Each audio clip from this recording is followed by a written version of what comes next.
হচ্ছে বিকেল 5টা। একটু ঘুমাইছিলাম, ভালো লাগতেছিল না, তো ঘুম থেকে উঠে এখানে বসছি। তো এই আর কি দেখলাম দুইটা শালিক আসছে আর উঠানে চলাচল মানে হাঁটাহাঁটি করতেছিল, আবার চলেও গেছে। তো যাই হোক, এখন থেকে একটু ফোনটা হাতে নিলাম।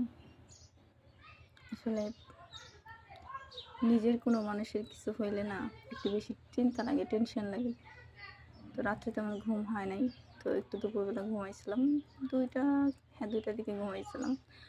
তো এই যেহেতু আমাদের জয়েন্ট ফ্যামিলি না, একই বাড়ি, বাট এক বাড়িতেই সবাই আলাদা আলাদা জায়গায় মতো, বাট লোকজন অনেক বেশি, যার কারণে এই এখন ঘুমালে একটা আওয়াজ, তখন ঘুমালে আরেকটা আওয়াজ, যার কারণে ঘুম ঠিক মতো হয় নাই। তো যাই হোক, এই আর কি। তো এখন থেকে টুকটাক ভিডিও করা শুরু করলাম, সবাই দেখতে থাকেন।